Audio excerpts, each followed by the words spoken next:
నమస్కారం ఘంటారావానికి స్వాగతం. ముందుగా ప్రధాన అంశాలు.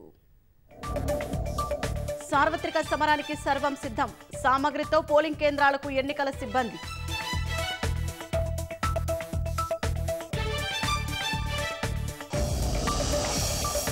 ఎన్నికల నిర్వహణకు పటిష్ట భద్రతా ఏర్పాట్లు.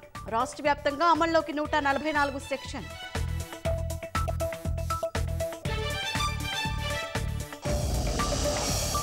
రాష్ట్రంలో మొత్తం 3,17,00,000 ఓటర్లు. పోలింగ్ విధుల్లో 2,94,000 మంది సిబ్బంది.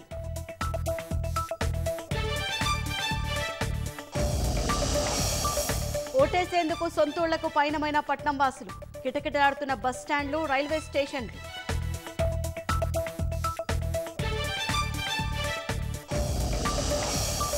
రాష్ట్రంలోని పలు జిల్లాల్లో గాలివానలు, పిడుగుపాట్లు.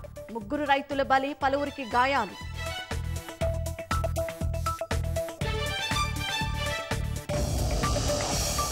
లోక్సభ ఎన్నికలకు మేనిఫెస్టో విడుదల చేసిన ఆప్. దేశవ్యాప్తంగా 24 గంటల విద్యుత్తు, ఏటా 2 కోట్ల ఉద్యోగాలు.